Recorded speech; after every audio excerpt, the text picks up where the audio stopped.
Hello everybody, my name is MrCrow and welcome to Dagon. I don't know, it was somewhere. Let me just grab my hands real quick. Alright, start of this game. Dagon is a faithful interactive adaptation of H.P. Lovecraft's work focused on story and atmosphere. You will not find difficult choices, action sequences, or inventory management here, and movement is limited to progressing through locations along with plot. I am writing this under an appreciable mental strain, since by tonight I shall be no more. During the game, you will encounter interactive elements. Some of them will allow you to continue your journey, others reveal interesting facts about the original short story, its historical background, and the author. So, like, circle stuff. Some of the trivia is hidden. In order to find these secrets, focus your eyes and look for the Elder Sign. So, this button. I think you guys can see my controllers, right? Yeah, okay. Penniless, and at the end of my supply of the drug which alone makes life endurable, I can bear the torture no longer, and shall cast myself from this garret window into the squalid street below. Oh. Whoa. Do not think from my slavery to morphine that I am a weakling or a degenerate. When you have read these hastily scrawled pages, you may guess, though never fully realize, why it is that I must have forgetfulness or death.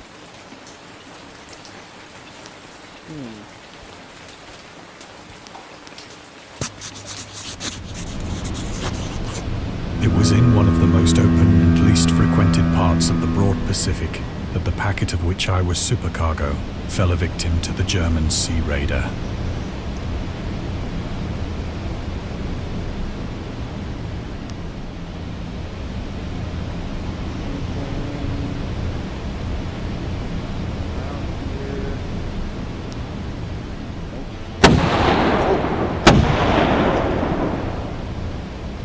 Not me. The Great War was then at its very beginning, and the ocean forces of the Hun had not completely sunk to their later degradation. What's this thing? Ooh, my hand through it. So that our vessel was made a legitimate prize, whilst we of her crew were treated with all the fairness and consideration due us as naval prisoners.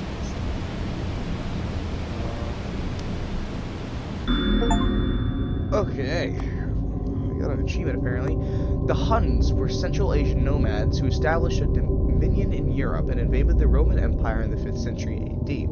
They were known as brutal, deadly warriors and masters of quick raids who also developed powerful composite bows, lassos, and early siege weapons.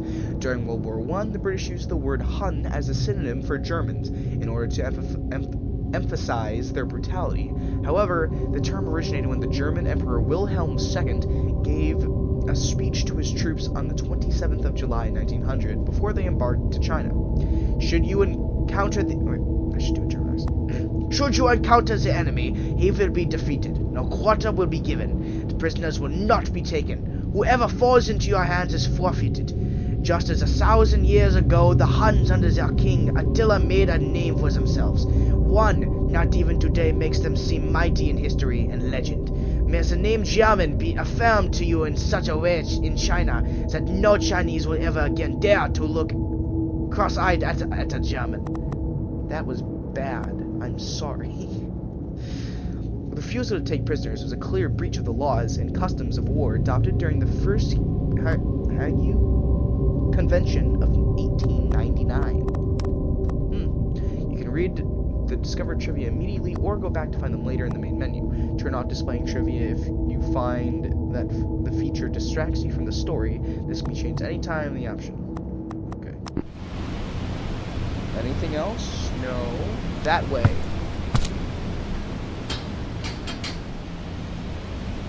So liberal, indeed, was the discipline of our captors, that 5 days after we were taken, I managed to escape alone in a small boat with water and provisions for a good length of time.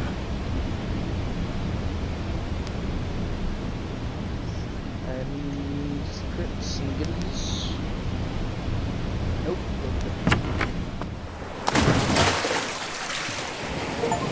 When I finally found myself adrift and free, I had but little idea of my surroundings.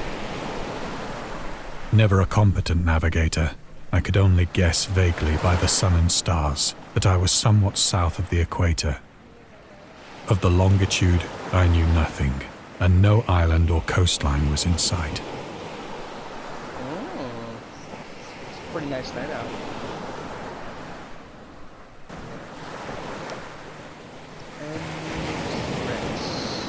Trivia.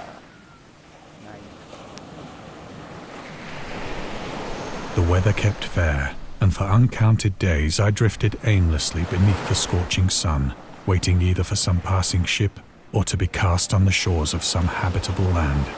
Okay. I don't know. Did you see a weird noise or what?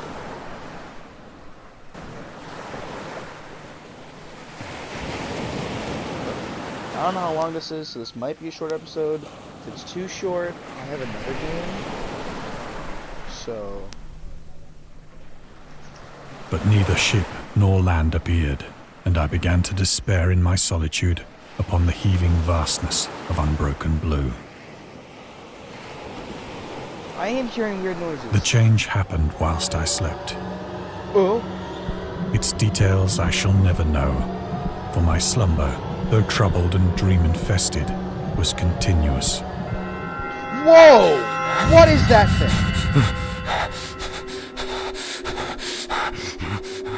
Oh, hey, buddy.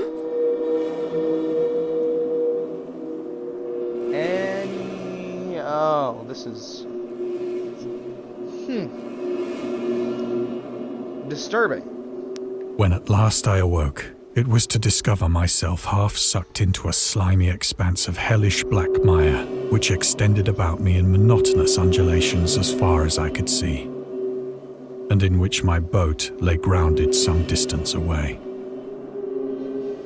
Though one might well imagine that my first sensation would be of wonder at so prodigious and unexpected a transformation of scenery, I was in reality more horrified than astonished, for there was in the air and in the rotting soil a sinister quality which chilled me to the very core. The region was putrid with the carcasses of decaying fish and of other less describable things which I saw protruding from the nasty mud of the unending plain. Perhaps I should not hope to convey in mere words the unutterable hideousness that can dwell in absolute silence and barren immensity. There was nothing within hearing and nothing in sight save a vast reach of black slime. Yet the very completeness of the stillness and the homogeneity of the landscape oppressed me with a nauseating fear. Yeah, I'd want to jump out a window too if I saw this. Look! What was it, trilobite? I don't remember what that one's called though. The sun was blazing down from a sky which seemed to me almost black in its cloudless cruelty, as though reflecting the inky marsh beneath my feet.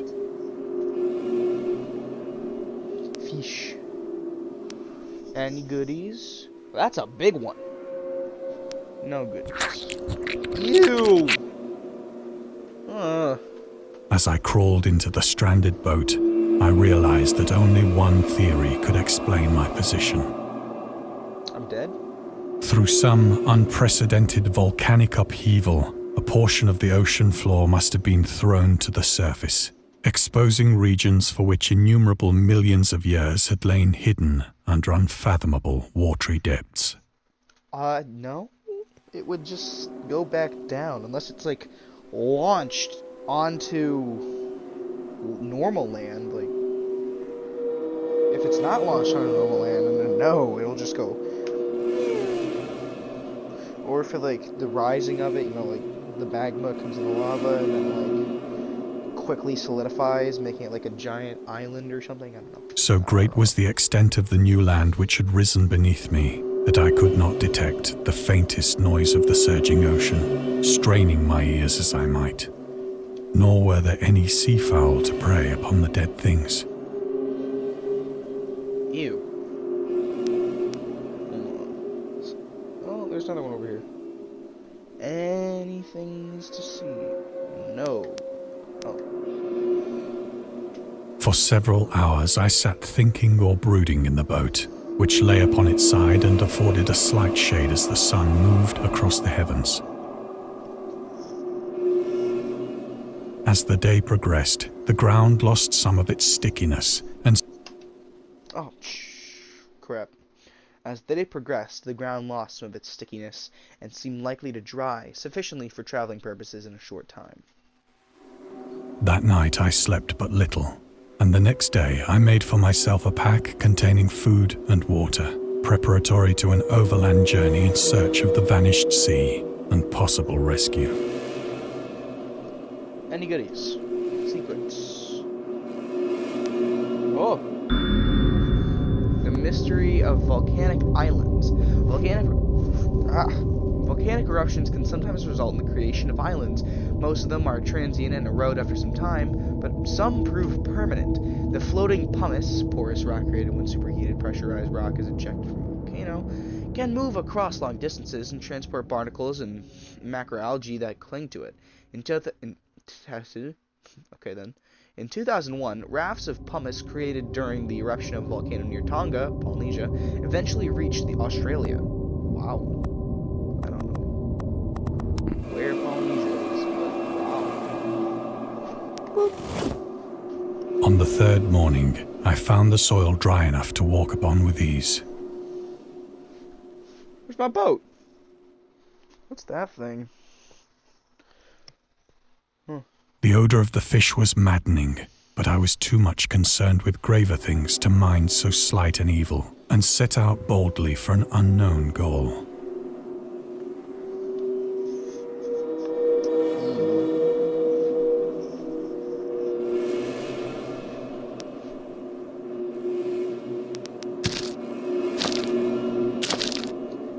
Yuck.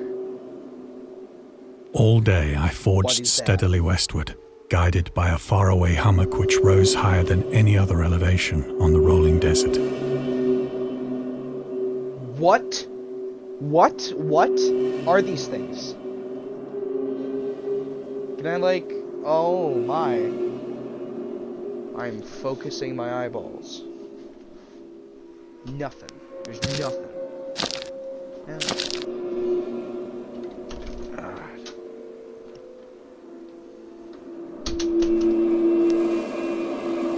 Oh, hey, buddy. Poor dude.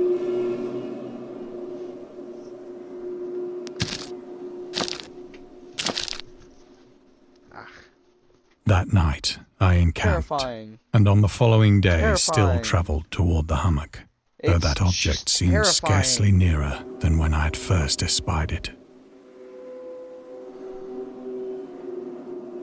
That?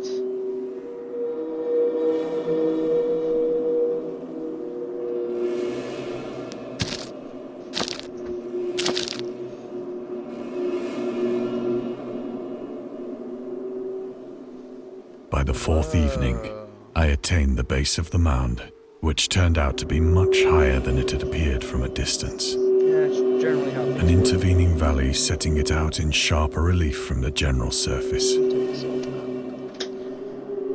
Too weary to ascend, I slept in the shadow of the hill. I know not why my dreams were so wild that night, but ere the waning and fantastically gibbous moon had risen far above the eastern plain, I was awake in a cold perspiration, determined to sleep no more. Such visions as I had experienced were too much for me to endure again. Bag. And in the glow of the moon I saw how unwise I had been to travel by day. What? Without the glare of the parching sun, my journey would have cost me less energy. Indeed, I now felt quite able to perform the ascent which had deterred me at sunset. Picking up my pack, I started for the crest of the eminence.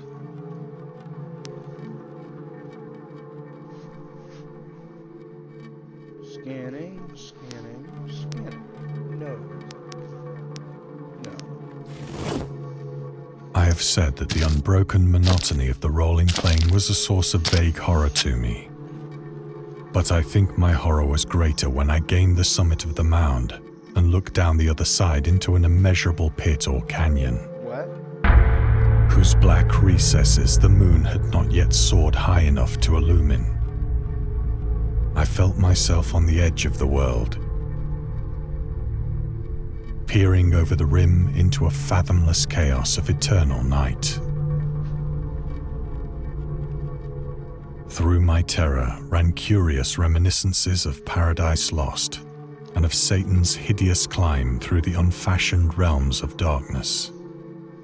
As the moon climbed higher in the sky, I began to see that the slopes of the valley were not quite so perpendicular as I had imagined.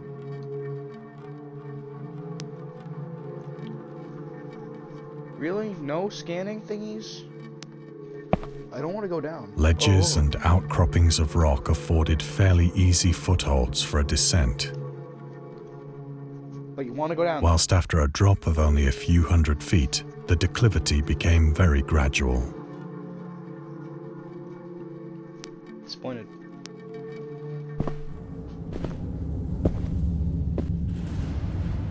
Urged on by an impulse which I cannot What is that? definitely analyze, I scrambled with difficulty down the rocks and stood on the gentler slope beneath. Gazing into the Stygian deeps, where no light had yet penetrated. All at once, my attention was captured by a vast and singular object on the opposite slope, which rose steeply about 100 yards ahead of me. Yeah, I see An it. object that gleamed whitely in the newly bestowed rays of the ascending moon. Any scanny? Really? No scanny? Fine. Fine. I see how it is.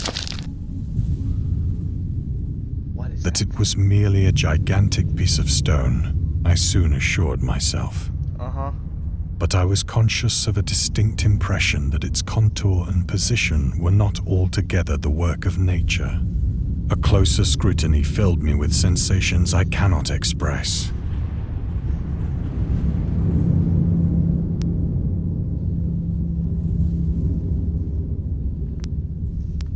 For despite its enormous magnitude and its position in an abyss which had yawned at the bottom of the sea since the world was young, I perceived beyond a doubt that the strange object was a well-shaped monolith, No, really? whose massive bulk had known the workmanship and perhaps the worship of living and thinking creatures. Dazed and frightened, yet not without a certain thrill of the scientist's or archaeologist's delight, I examined my surroundings more closely.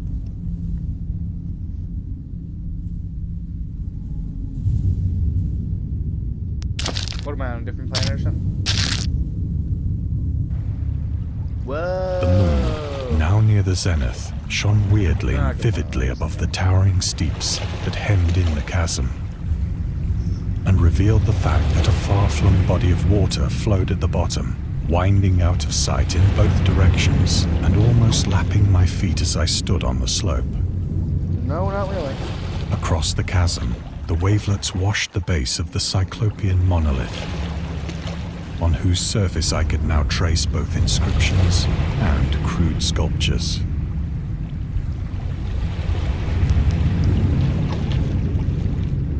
Really? Yeah.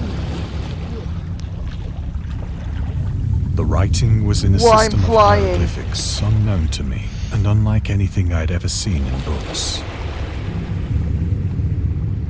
Consisting for the most part of conventionalized aquatic symbols such as fishes, eels, octopi, crustaceans, mollusks, whales, and the like. Several characters obviously represented marine things which are unknown to the modern world, Oh. but whose decomposing forms I had observed on the ocean-risen plain. Yeah?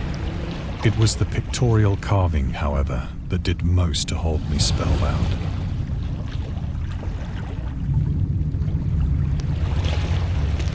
Ah! Storytelling methods. Dagon contains many themes and storytelling methods that Lovecraft developed in his later works, such as telling the story through carvings at the Mountains of Madness in the Nameless City, journals and character notes, The Shadow Out of Time, The Haunter of the Dark, islands emerging from the ocean title, The Call of Cthulhu. Oh, H.P. Lovecraft made Cthulhu? Or fictional beings and deities based on real events and mythologies, Migo and the Whisper in Darkness. They also considered the origin of the popular Cthulhu mythos.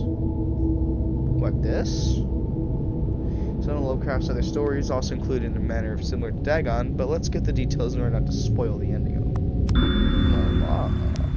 Plainly visible across the intervening water on account of their enormous size were an array of bas-reliefs whose subjects would have excited the envy of a doré. I think that these things were supposed to depict men, at least a certain sort of men. So I'll grab my chair. Though the creatures were shown disporting like fishes in the waters of some marine grotto,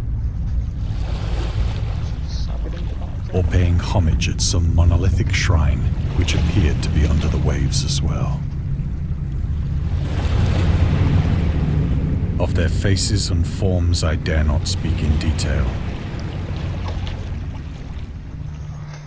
for the mere remembrance makes me grow faint. Grotesque beyond the imagination of a Poe or a Bulwer. Orange, I kind of get behind that one. I can't. They were damnably human in general. Oh, okay, yep, my bad. They're damnably human in general, outlined, despite webbed hands and feet, shockingly wide, flabby lips. Glassy, bulging eyes, and other features less pleasant to recall. Curiously enough, they seem to have been chiseled badly out of proportion with their scenic background. For one of the creatures was shown in the act of killing a whale, represented as but little larger than himself. I remarked, as I say, their grotesqueness and strange size, but in a moment decided that they were merely the imaginary gods of some primitive fishing or seafaring tribe. Some tribe whose last descendant had perished eras before the first ancestor of the Piltdown or Neanderthal man was born.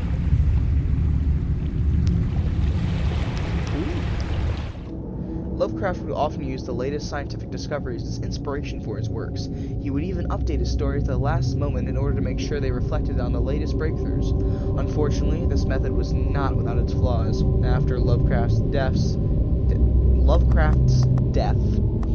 the Piltdown Man discovery mentioned in Dagon turned out to be a paleontological fraud. In 1912, Charles Dawson, an amateur archaeologist, announced that he had discovered the missing link between ape and man. The fossilized remains of a previously unknown early human. Years later, they turned out to be a forgery.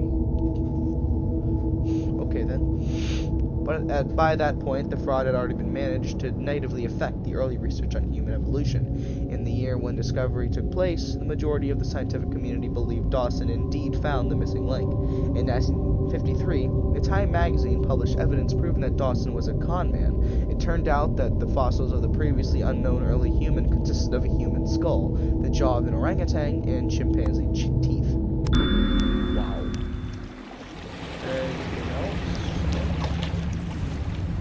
Awestruck at this unexpected glimpse into a past beyond the conception of the most daring anthropologist, I stood musing whilst the moon cast queer reflections on the silent channel before me. Then, suddenly, I saw it. What? Saw? Oh, dear. With only a slight churning to mark its rise to the surface, the thing slid into view above the dark waters. Whoa! Fiend-like and loathsome, it darted like a stupendous monster of nightmares to the monolith, about which it flung its gigantic scaly arms, the while it bowed its hideous head and gave vent to certain measured sounds. Don't turn around. I think I went mad then. of my frantic ascent of the sloping cliff and of my delirious journey back to the stranded boat, I remember little.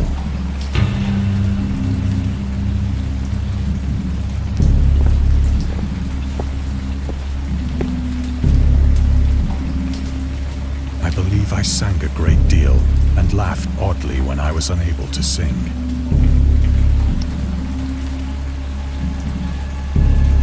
This is a visual thing. Okay, cool. Just gotta make sure there's nothing around here.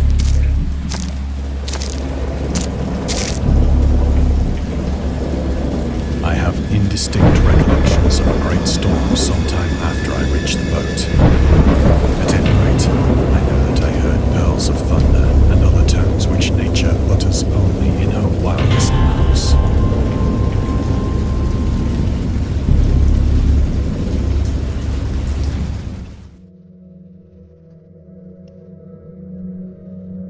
When I came out of the shadows, I was in a San Francisco hospital. I mean, if I could, like, position myself properly. Hold on. Oh, my head's through the thing. It's probably fine. Brought thither by the captain of the American ship. In my delirium, I had said much, but found that my words had been given scant attention. Of any land upheaval in the Pacific, my rescuers knew nothing. Nor did I deem it necessary to insist upon a thing which I knew they could not believe.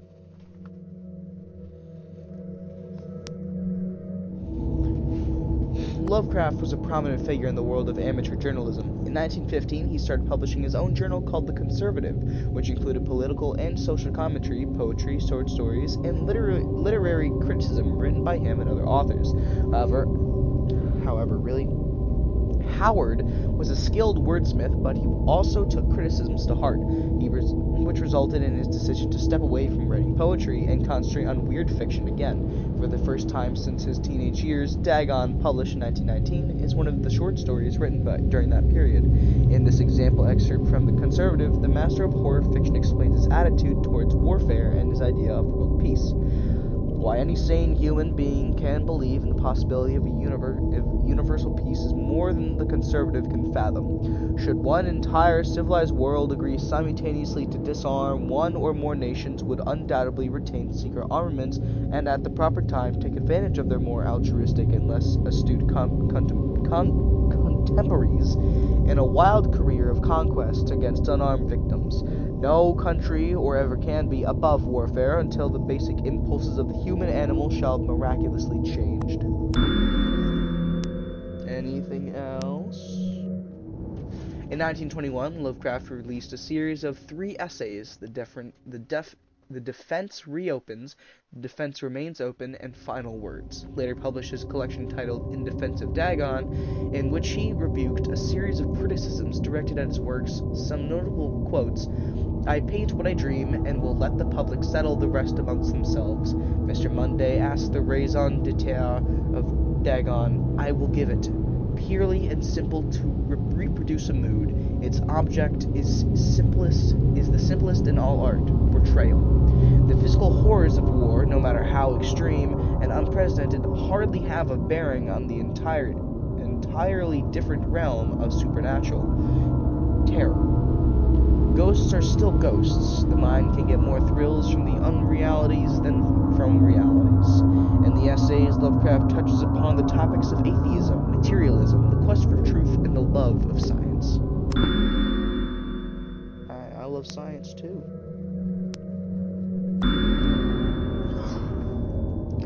Lovecraft considered himself an atheist and absolute materialist, which he attributed partly to his early childhood, interest in astronomy and science in general. In his own words, "I am indeed an absolute materialist so far as an actual belief goes, with not a shred of credence in any form of supernaturalism, religion, spiritualism, transcendentalism, metempsychosis, or immortality. All I say is that I think it is damned unlikely that anything like a central cosmic will, a spirit world, or an eternal survival of personality exist, they are the most preposterous and unjustified of all the guesses which can be made about the universe. And I am not enough of a hair-splitter to pretend that I don't regard them as an errant and negligible moonshine. In theory, I am an agonistic, but pending the appearance of radical evidence, I must be classed, practically and provisionally, as an atheist. Hey, they got sources too. Nice. Anything else before I go to the next room?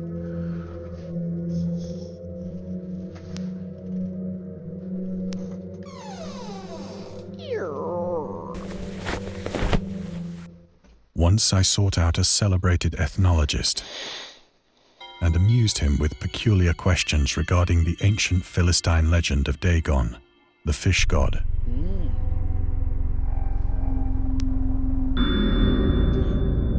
Oh, Dagon. Dagon was the main deity of the Philistines, worshipped throughout the Middle East as the ancient god of fertility and crops. In Hebrew, the word Dagon was a common noun for grain. The rulers of Akkad, Mesopotamia, chose him as the patron saint of their war conquests. He also appeared as the judge of the dead in an Assyrian poem and an underworld prison warder in one of the Babylonian texts. He is often mistakenly taken for a fish god due to the wrong interpretation of his name, as in Hebrew the word dag means fish. In H.P. Lovecraft's works, Dagon is an underwater deity ruling over the deep ones, a humanoid race with fish traits that resides in the oceans. He is worshipped by a secret cult called the Esoteric Order of Dagon. Any other goodies?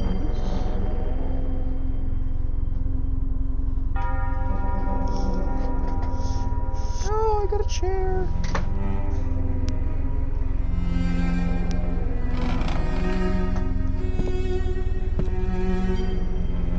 But soon perceiving that he was hopelessly conventional, I did not press my inquiries. August Derleth was an American writer and anthologist. He also befriended Lovecraft and published many of his works through his company Arkham House. Although he greatly contributed to the popularization. I'm an idiot. Although he greatly contributed to the popularization of the author's works after his death, he is surrounded by numerous controversies. One of his most questionable decisions. No! I was reading that! Can I access that? Man.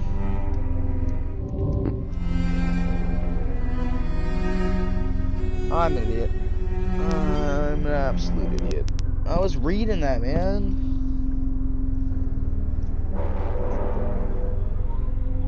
Hey, pal.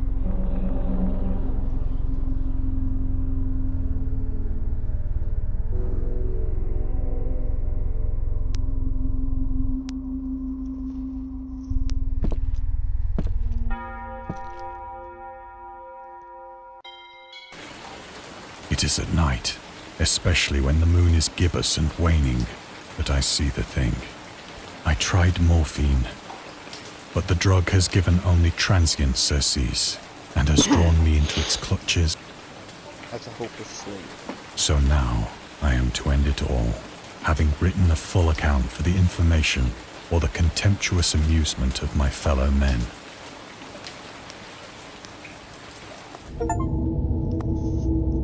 Find half of man. I missed them. I missed some, man. Lovecraft hated tobacco, even though he used to smoke when he was 12. Oh my god.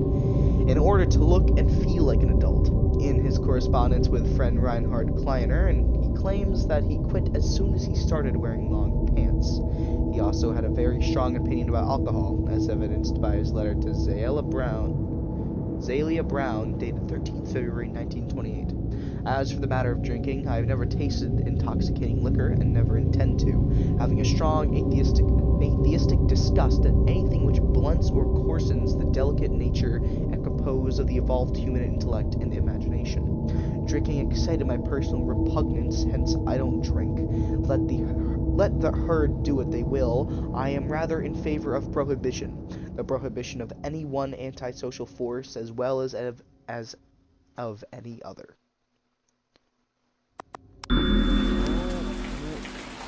Lead to a lot of deaths. Yeah, this was just a sad room. Often, I ask myself if it could not all have been a pure phantasm. A mere freak of fever as I lay sun-stricken and raving in the open boat after my escape from the German man of war. This I ask myself, but ever does there come before me a hideously vivid vision in reply. I cannot think of the deep sea without shuddering at the nameless things that may at this very moment be crawling and floundering on its slimy bed, worshipping their ancient stone idols and carving their own detestable likenesses on submarine obelisks of water-soaked granite. Yeah, no, that's terrifying. I dream of a day when they may rise above the billows to drag down into their reeking talons the remnants of puny, war-exhausted mankind. Of a day when the land shall sink and the dark ocean shall ascend amidst universal pandemonium.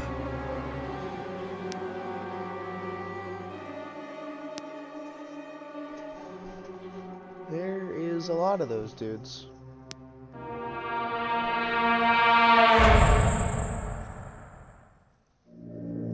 The end is near.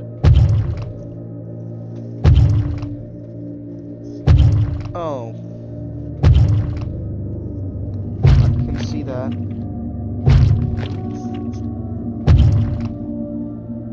I hear a noise at the door, as of some immense slippery body lumbering against it. Yeah, I hear it too. Sure it's a good idea? It shall not find me. It's finding you. God, that hand!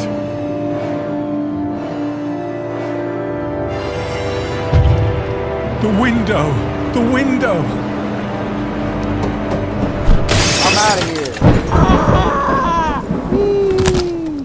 What?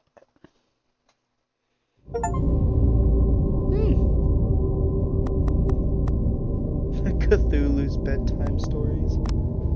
Honestly, I kind of liked it though. Wasn't that bad. Oh.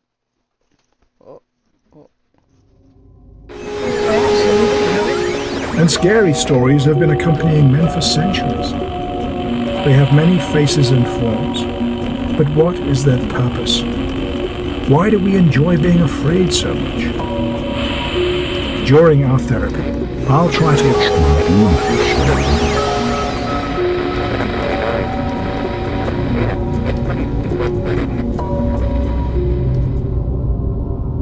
It does look cool.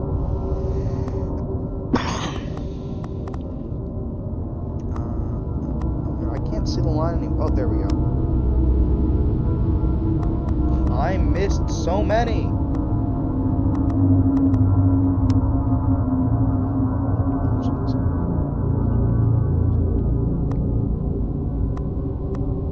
I'm not gonna read all that, but look. 1, 2, 3, 4, 5, 6. 1, 2, 3, 4, 5, 6, 7, 8, 9, 10. I missed 10. Damn. But yeah, that was Dagon, however you want to call it. I'm gonna check how long this is real quick.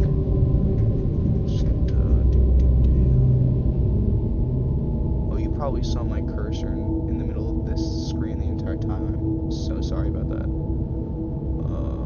Anyways, thank you all so much for watching. I hope you enjoyed. Actually, hold on. Can I go to SteamVR? Like Steam Home. Alright, listen, this part's gonna look just slightly weird. I'm sorry for the whole thing. Steam VR Home is rude. But thank you all so much for watching. I wanted to come here to see if there's a mirror. There isn't. But yeah, I hope you enjoyed. I'll upload Subnautica probably tomorrow. And yeah, thank you all so much for watching. Like, subscribe, comment, it's your choice. I'll see you guys in the next one. Peace.